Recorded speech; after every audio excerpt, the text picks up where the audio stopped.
पहले वो भ्रष्ट हुआ करते थे, आज भारतीय जनता पार्टी में जाके सदाचारी हो गए हैं। एक कहावत है ना कि झूमते हैं ऐसे सारे लगते सारे बीन है, इनका ना ईमान है ना इनका कोई दीन है। ये भाजपा सरकार है या वॉशिंग मशीन है? जनादेश और जमीन हमारी नहीं खिसक रही है, भाजपा की खिसक रही है। 400 रुपए का सिलेंडर मिलता था और एक मंत्री अभिनेता से मंत्री बन गई, वो चूड़ियां और सिलेंडर लेके सड़क पे खड़ी होती थी और आज 1400 के सिलेंडर पे चुप बैठी है। लोग इन 10 साल की सरकार से थक लिए हैं और परेशान हो लिए हैं, इसीलिए इस बार पूरे दल एक साथ हैं और इस बार वर्चस्व की लड़ाई है संविधान को बचाने की। देश जो है 50-55 हजार करोड़ का जिसका कर्जा था, आज 1,70,000 करोड़ कर्जे पे खड़े हुए हैं। आप आगे हो गए। जी नमस्कार, मैं नीरज कुमार और आप देख रहे हैं एशियन स्काई न्यूज। और दिल्ली के वजीरपुर इलाके में मैं मौजूद हूँ। बता दूं आपको, तमाम आज मेरे पीछे जो लोग नजर आ रहे हैं तमाम कांग्रेस के कर्मठ कार्यकर्ता और नेता है। और हम कुछ ही देर में यहाँ राहुल गांधी पहुंचेंगे और एक बहुत बड़ी रैली होने वाली है। यहाँ पर इंडिया अलायंस की यहाँ पर रैली होने वाली है। और बता दूं आपको, चौथे चरण का चुनाव बीत चुका है और 5वें चरण का चुनाव भी होने वाला है। मतलब 7 चरणों में चुनाव है। और कांग्रेस पार्टी की बात करो और आम आदमी पार्टी करो, इंडिया अलायंस यहाँ पर टाल ठोकता हुआ नजर आ रहा है। दिल्ली की 7 सीटों की बात करें तो हालांकि भारतीय जनता पार्टी की सत्ता काबिज है, लेकिन अब की बार लग रहा है कि कुछ करवट बदलेगा, कुछ बदलाव होगा। और ये तमाम कांग्रेस के पुराने कार्यकर्ता नेता मौजूद है। ये बात कर इनसे किस तरीके देख रहे हैं। सर क्या नाम है आपका? मेरा गुरचरण सिंह राजू, जिलाध्यक्ष। गुरचरण सिंह जी, ये बताइए अब की बार देश की बात करूं और दिल्ली की बात करूं, दिल्ली में 7 सीट पर क्या बदलाव की बयार होगी? बिल्कुल, दिल्ली में 7 सीटों पे बदलाव होगा। इंडिया अलायंस के साथ में जो गठबंधन हुआ है हमारा, और मैं समझता हूँ दिल्ली के लोग बड़े निराश हैं इस बार सरकार से और ये सरकार बदलना चाहते हैं। साइलेंट वोटर है, बिल्कुल साइलेंट वोटर बोल नहीं रहा। और मैं समझता हूँ इस वक्त जो है हालात इतने जबरदस्त कांग्रेस के हक में और इंडिया गठबंधन के हक में जा रहे हैं।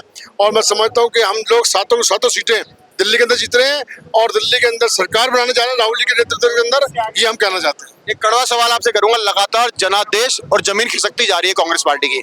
नहीं, जना ऐसा होता है जब लोगों को लगता है कि भाई मामला इधर उधर हो रहा है तो लोगों में चौधर होते हैं। ऐसा जनादेश कोई नहीं भड़कड़ा। देखो इतनी बड़ा समुद्र है कांग्रेस, तो इसमें लोग आते भी हैं जाते भी हैं, चलते रहता है, सब बढ़िया है। और कांग्रेस के अंदर अब देखो, अभी यहाँ पर रैली होगी और रैली के अंदर देखो ना कैसे बाहर देखो हंजुम लगा हुआ है, बाहर से लोग आ जा रहे हैं। ऐसा उससे कोई फर्क नहीं पड़ता, ये ऊपर के लीडर को चलता रहता है। लगातार राहुल गांधी रैलियां कर रहे हैं, कांग्रेस तमाम वादे कर रही है। ऐसा कहा जा रहा है कि अब की और नौकरियों की बरसात कर देगी कांग्रेस पार्टी। ऐसा कहीं मैंने पोस्टरों में देखा भी है। बिल्कुल कर देगी, क्योंकि हमने काम किया, हमें काम का एक्सपीरियंस है। कांग्रेस ने हमेशा 70 साल के अंदर 55 साल काम किया है और जो काम का एक्सपीरियंस है उसके माध्यम से वो कह रहे हैं जो नौकरियां खाली पड़ी हैं उसको भरने का काम हमको आता है। कैसे भरा जाएगा, वो नौकरियां भरेंगे, क्योंकि आप पर्सनल नौकरियां कैसे नहीं आएंगी। जो नौकरियां खाली पड़ी हैं उनको ही भरना है सिर्फ, लेकिन ये लोग भरना नहीं चाहते। और आज देश जो है 50-55 हजार करोड़ का जिसका कर्जा था, आज 1,70,000 करोड़ कर्जे पे खड़े हुए हैं। आप आगे हो गए हैं। तो ये चीजें तो देखने वाली हैं और सामने दिखेंगी इसके अंदर। ये बताइए, कांग्रेस कार्यकर्ता कितना ऊर्जावान है, कितने उसके नेता ऊर्जावान है और 24 के चुनाव को आप लोग कैसे देख रहे हैं? देखिए, पहले मैं आपकी बात का एक जवाब दे दूं कि जनादेश और जमीन हमारी नहीं खिसक रही है, भाजपा की खिसक रही है। क्योंकि अगर वो मजबूत होती तो वो हमारे नेता लेती क्यों, और अगर उसके पास जनादेश होता तो फिर जनादेश की चोरी करती क्यों? वो क्यों नहीं ईवीएम पे उतरती, इलेक्शन ईवीएम को छोड़ के क्यों नहीं बैलेट बॉक्स पे उतरती? कारण ये कि झूठ का तंत्र का इस्तेमाल करके ताकत के साथ आप इलेक्शन जीतते हैं और आपके पास जमीनी नेता नहीं है और आप कांग्रेस की जमीनी नेता को लेके देश पे फेस बनाते हैं। तो आपके पास अपना है क्या? सिर्फ 2 पार्टी की पार्टी रह गई है, भाजपा। और आज जो जन समूह और जो जनादेश आपके सामने राहुल गांधी जी को सुनने आ रहा है, वो ऊर्जावान युवा है जो देश में 2014 के अंदर रोजगार मांग रहा था, जो झूठ बोल के कहा गया था कि रोजगार नहीं है, और आज उनको और बेरोजगार कर दिया। ये वो महिलाएं आ रही हैं जिनको 400 रुपए का सिलेंडर मिलता था और एक मंत्री जो अभिनेता से मंत्री बन गई, वो चूड़ियां और सिलेंडर लेके सड़क पे खड़ी होती थी और आज 1400 के सिलेंडर पे चुप बैठी हैं।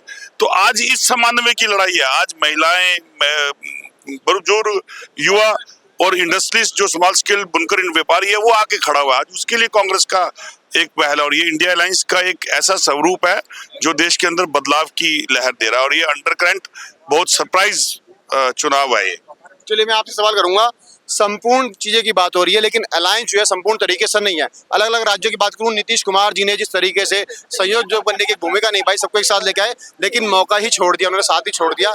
क्या लग रहा है कि पंजाब में नहीं अलायंस हो पाया, कुछ स्टेटों में अलायंस में चल रहे हैं आप लोग, तो ये अलायंस कैसा अलायंस है फिर? देखिए, ये शुरुआत पूरे गठबंधन को एक साथ जोड़ने की हुई थी। इसमें नीतीश जी ने पीठ दिखाकर वहां से बीच में से छोड़ कर चले गए, लेकिन बाकी सारे दल हमारे साथ जुड़े हुए हैं। जैसे आप महाराष्ट्र को ले लीजिए, उद्धव ठाकरे, शरद पवार जी हमारे साथ जुड़े हुए हैं। दिल्ली के अंदर केजरीवाल जी को ले लीजिए आप, उत्तर प्रदेश के अंदर अखिलेश यादव जी को ले लीजिए। तकरीबन हमारा पूरा गठबंधन मजबूती के साथ है और तमाम प्रदेशों के अंदर हमारे अलायंस हुआ है कांग्रेस पार्टी का। और दिल्ली में हमारी 7 सीटें बहुत मजबूती के साथ लड़ रही हैं, जिसमें 3 प्रत्याशी हमारे कांग्रेस के हैं और 4 प्रत्याशी हमारे आम आदमी पार्टी के हैं। हमारी 7 की 7 सीटें बहुत मजबूती के साथ में लड़ रही हैं और जीतेंगी।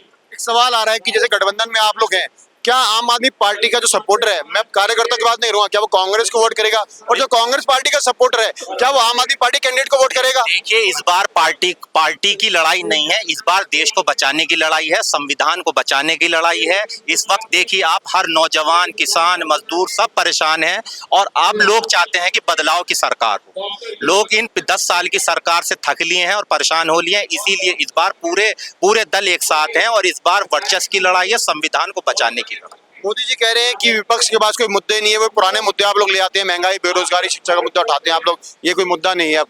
ये देखिए, हमारा कोई मुद्दा नहीं है, सब मोदी जी के वादे हैं। पिछली बार आप देखिए 15 लाख आज तक नहीं है, 2 करोड़ रोजगार आज तक नहीं है। जितने मुद्दे चुनावी 10 साल में मोदी जी ने करे हैं, मुद्दा ग्राउंड पे कोई काम उन्होंने नहीं किया। जी चलिए, मैं और भी लोगों से यहाँ पे बात करूंगा, ये बात कर लेता हूँ। और भी यहाँ पे तमाम कांग्रेस के कार्यकर्ता मिलते हैं मुझे। सर, क्या नाम है आपका? रोहतास बस गया है। रोहतास जी, ये बताइए कि बात करूं तो अगर आम आदमी पार्टी का गठबंधन हुआ है, अगर कांग्रेस के देखा जा रहा है, कांग्रेस के तमाम जो कार्यकर्ता और नेता थे उन्होंने आम आदमी पार्टी को ज्वाइन कर लिया था, लेकिन अब गठबंधन में आप लोग, और क्या लग रहा है कि वापसी हो रही है कांग्रेस कार्यकर्ता और पार्टी में के अंदर में नेताओं की? नहीं, ऐसा नहीं है। कांग्रेस पार्टी शुरू से ही मजबूत है और बहुत से लोग कांग्रेस पार्टी को में भी वापसी भी हुई है। भारतीय जनता पार्टी से भी लोग आए, आम आदमी पार्टी से भी आए, क्योंकि आज हमारा शीर्ष नेतृत्व ने तय किया है कि हमारा गठबंधन है और दिल्ली में हम 7 सीट जीतेंगे। अगर कहीं से भी भाजपा मजबूत होती तो आप खुद बताइए, उन्होंने 7 में से अपने 6 कैंडिडेट क्यों बदले? 6 कैंडिडेट, इसका मतलब आप ये मानते हैं कि उनके किसी भी कैंडिडेट ने जनता के बीच में जाके कोई काम नहीं किया? तो मेरा ये मानना है कि हमारे गठबंधन की 7 सीटें भारी बहुमत से जीतेंगे। एक आपके जवाब में एक सवाल उठ खड़ा होता है कि शीर्ष नेतृत्व की बात करिए, शीर्ष नेतृत्व के तमाम जो पुराने कांग्रेस के नेता पार्टी छोड़ के चले गए, ऐसा क्या रहा कि लगातार वो पार्टी छोड़ते रहे? नहीं, ऐसा नहीं है। जो भी राहुल जी का सिपाही है, राहुल जी बोलते हैं कि कांग्रेस का एक कार्यकर्ता बब्बर शेर है। जो राहुल जी का सिपाही है वो आज भी कांग्रेस के अंदर है। ठीक है, कुछ अपॉर्चुनिटी के चक्कर में कुछ लोग इधर उधर चले जाते हैं, कुछ आजकल आपको पता है ईडी सीबीआई ना जाने क्या क्या चल रहा है, तो इस चक्कर में कुछ लोग चले गए होंगे, वरना जो भी लोग मजबूत, आज भी राहुल जी का जो सिपाही है वो कांग्रेस पार्टी के साथ लगातार खड़ा है। मजबूती से आप लोग लड़ेंगे, क्या लग रहा है आप तो? क्योंकि 25 तारीख को चुनाव है, थोड़ा ही समय रह गया, 7 से 8 दिन रह गए। दिल्ली की 7 सीटों की बात हो रही, क्या लग रहा है कि सीटें निकलेंगी, बदलाव होगा? देखिए, आप भी जनता के बीच में रोज जाते होंगे निरंतर, आप खुद देखिए दिल्ली में क्या माहौल है। दिल्ली ना केवल पूरे देश में महंगाई कितनी बढ़ चुकी है, बेरोजगारी कितनी बढ़ चुकी है। मोदी जी अग्निवीर योजना लेके आए, राहुल जी ने स्पष्ट तौर पर बोला है कि हमारे सरकार आती है, हम अग्निवीर को समाप्त करेंगे। केवल 4 वर्ष में अगर कोई नौजवान हमारा मेहनत करने के बाद नौकरी पाए और 4 वर्ष में वो वापसी आ जाए, तो आप बताइए उसका क्या औचित्य रह जाता है, उसका क्या कैरियर है, क्या भविष्य है उसका। एक अंतिम सवाल करूंगा, आज मोदी जी की भी रैली चल रही है दिल्ली में और राहुल गांधी की भी चल रही है, क्या लग रहा है दोनों की रैली एक साथ में है? देखिए, राहुल जी तो लगातार जनता के बीच में ना कई साल से हैं। आपने भारत जोड़ो यात्रा में देखा होगा, 4000 किलोमीटर राहुल जी पहले चले और 6000 किलोमीटर दूसरी यात्रा में चले। लगभग 10,000 किलोमीटर राहुल जी की जो भारत जोड़ो यात्रा थी, उसमें राहुल जी ने एक एक व्यक्ति से, आम आदमी से, मोदी जी तो 10,000 करोड़ के हवाई जहाज में चलते हैं, 10 लाख का सूट पहनते हैं। अब देखिए, राहुल जी को पिछले कई साल से आम आदमी के बीच में जाके, चाहे वो किसान हो, मजदूर हो, कोई भी हो, अभी खिलाड़ियों की बात आई तो हर पक्ष जो आम आदमी है उसके बीच में राहुल जी गए हैं और उसी तरीके से लगातार राहुल जी रहते हैं। और रही बात रैलियों की, तो चुनावी प्रक्रिया है, उसमें रैलियां तो होती हैं, उसी नियम में आज राहुल जी भी दिल्ली आ रहे हैं। जी बिल्कुल, मैं बता दूं, दिल्ली के अंदर कुछ समय से देखा जाता, दिल्ली से बाहर देखा जाता कि राहुल गांधी फर्नीचर मार्केट पहुंच रहे थे, किसी बड़े के यहाँ पहुंच रहे थे, अभी भी हाल में फिलहाल में एक नाई की दुकान में पहुंचे। वो लगातार, मैं ट्रकों की बात करूँ, ट्रक ड्राइवरों से भी मिले, तो लगातार यदि छोटी मोटी चीजों को अगर बात करी जाऊँ तो लगातार लोगों से मिल रहे थे, लेकिन इसको लेकर के जो सत्ताधारी पार्टी उन्हें निशाने पर भी ले रहा था। क्या लग रहा है कि युवा है आप, किस तरीके युवाओं का साथ किस तरीके से कांग्रेस पार्टी को मिल रहा है और राहुल गांधी के साथ युवा कैसे कनेक्ट हो रहा है? अभी आपने एक सवाल पूछा था कि बहुत सारे कांग्रेस के नेता छोड़ के भारतीय जनता पार्टी में जा रहे हैं, मैं इस पर सवाल जवाब देता हूँ। मेरा सवाल ये था कि बहुत से शीर्ष नेतृत्व के लोग पार्टियां छोड़कर जा रहे हैं। जी, पहले वो भ्रष्ट हुआ करते थे, आज भारतीय जनता पार्टी में जाके सदाचारी हो गए हैं। एक कहावत है ना कि झूमते हैं ऐसे सारे, लगते सारे बीन है, इनका ना ईमान है ना इनका कोई दीन है, ये भाजपा सरकार है या वॉशिंग मशीन है। जितने भी भ्रष्टाचारी थे जो वाटर घोटाला में थे, हेमंत विश्व शर्मा थे, अजीत पवार थे, जो चक्की पिसिंग हो रही थी, आज इनके साथ बैठ के कुर्सी पे बैठ के उप मुख्यमंत्री, कैबिनेट मिनिस्टर और पता नहीं क्या क्या चीजों को दिए जा रहे हैं। भारतीय जो लोग हैं मोदी से नहीं चलता, देश मोदी नहीं है। एक एक लोग, एक एक संस्कृति, एक एक कल्चर से मोदी जी इस देश को पिरोया गया है। आपने खून पसीना कमाई कभी नहीं दी देश की आजादी के लिए। इसकी आजादी के लिए गांधी परिवार ने शहादत दी है और राहुल गांधी जी लगातार जनता के बीच में है, आज भी थे, कल भी हैं, परसों भी रहेंगे। क्या लग रहा है कि जमीनी स्तर पर कार्य कर रहे हैं अब तो तमाम कांग्रेस कार्यकर्ता? राहुल गांधी की बात करूं तो लग रहा है कि जनादेश की, मैंने तमाम लोगों से बात की, जनादेश किस तरीके से मिलेगा? अभी आपने नरेंद्र मोदी जी का आपने स्टेटमेंट सुना होगा कि मैं हिंदू मुस्लिम जिस दिन करूंगा उस दिन मैं सामाजिक जीवन में रहना छोड़ दूंगा। क्या वो हिंदू मुस्लिम नहीं कर रहे हैं? क्या वो भारत पाकिस्तान नहीं कर रहे हैं? क्या वो यहाँ बैठ के अलगाववादियों की बात नहीं कर रहे हैं? वो क्यों नहीं बेरोजगारी की बात करते हैं? वो क्यों नहीं महंगाई की बात करते हैं? वो क्यों नहीं महिला सुरक्षा की बात करते हैं? बनारस से जहां नरेंद्र मोदी जी चुनाव लड़ने जा रहे हैं, वहां के IT सेल के 3 दरिंदों ने हमारी बेटी BHU IIT की छात्रा के साथ गैंग रेप किया। उसके साथ क्या किया उन्होंने?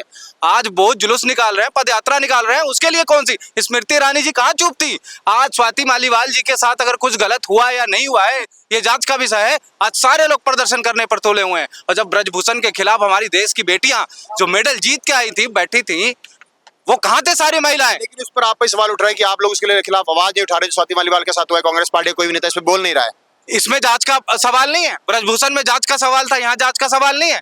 यानी विपक्ष के मुद्दों पे राहुल गांधी जी ने जो पीच बिछाया है, सारे सत्ताधारी लोग उस पर बैटिंग कर रहे हैं और क्लीन बोल्ड होंगे। आने वाले 4 जून को क्लीन बोल्ड होंगे। इंडिया गठबंधन की सरकार बनेगी। मैं राहुल राज, राष्ट्रीय प्रवक्ता हूं यूथ कांग्रेस का, और आपसे वादा करता हूं अगर 4 जून को आपसे मिला तो हंसते हुए लड्डू खिलाते हुए मिलूंगा, क्योंकि इंडिया गठबंधन की सरकार बननी तय है। एक सवाल मेरा अमेठी और रायबरेली को लेकर के आता है, क्या कहना चाहेंगे इस पर?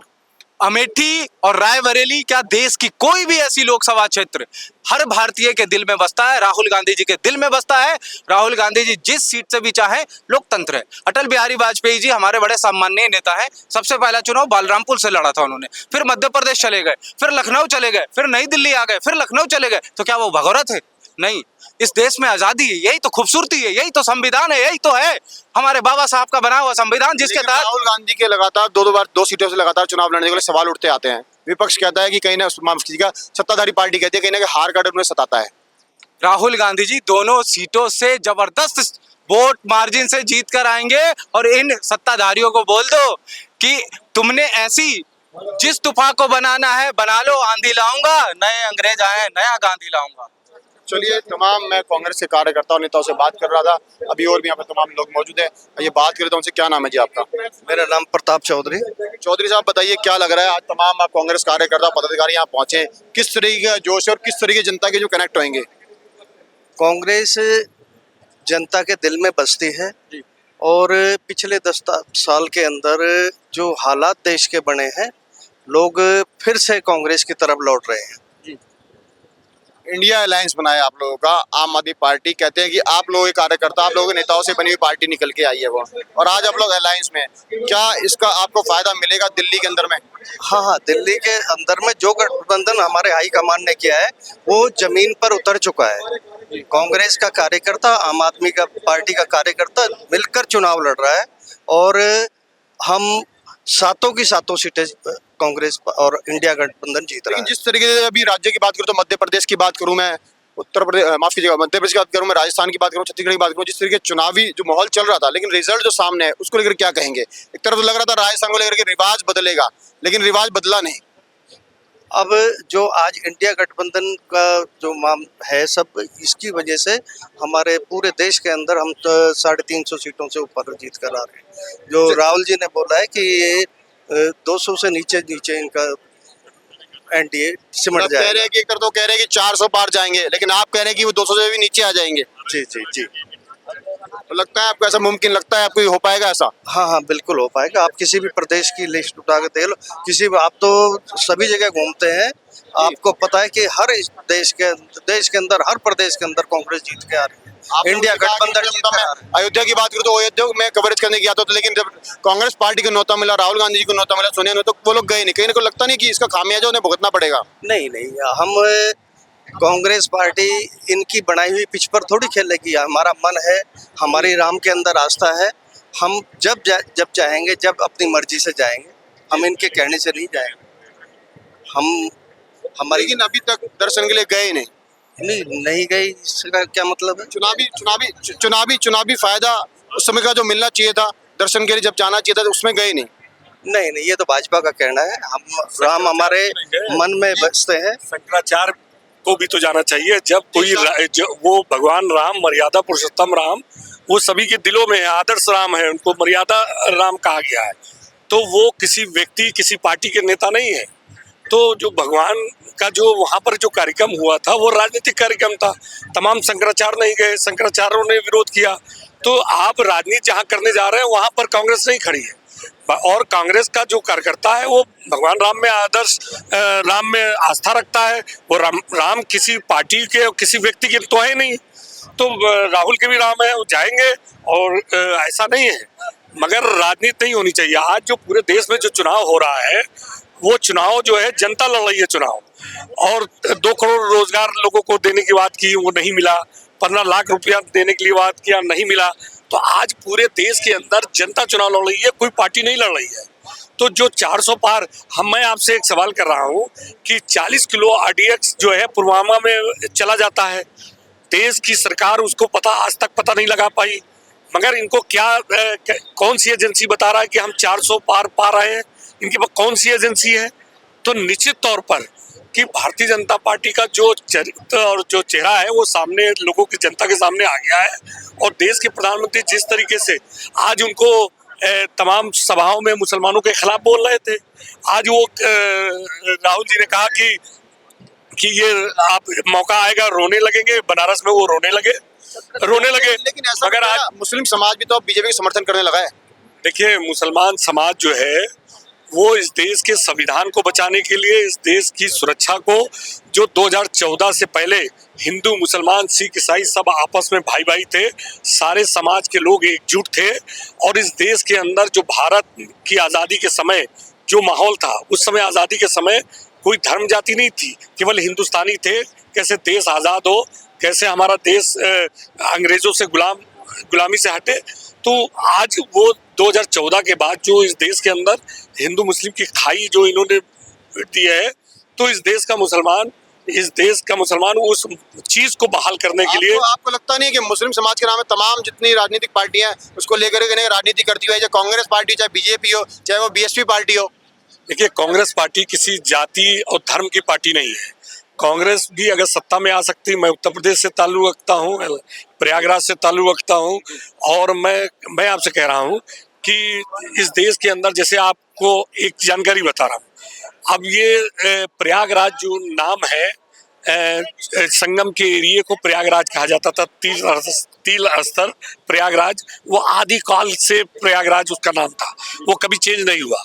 मगर अकबर आए और उन्होंने बांध बना करके अलाहाबाद का एक नगर बनाया सरकार। और इन्होंने तमाम अरबों खरबों रुपया खर्चा करके उसका नाम चेंज कर दिया और कहा कि साहब, ये अकबर ने प्रयागराज का नाम चेंज करके इलाहाबाद रखा था, इसलिए हमने रख दिया।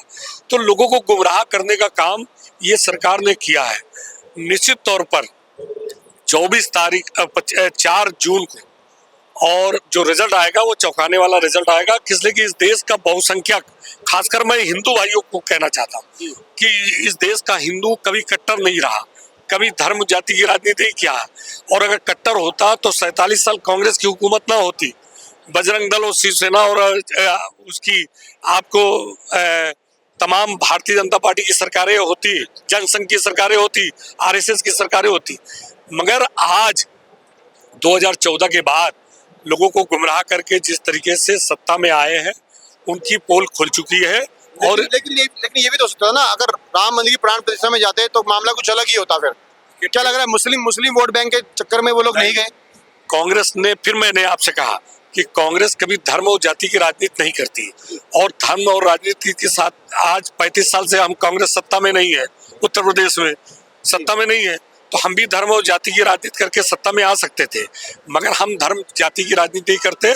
देश हमारा है, हम इस देश में रोजगार की बात करना चाहते हैं, इस देश में सुरक्षा की बात करना चाहते हैं, इस देश का विकास की बात करना चाहते हैं और इस देश में शांति सांप्रदायिक माहौल को खराब जो करते हैं उसको खत्म करके इस देश में भाईचारा कायम रहे।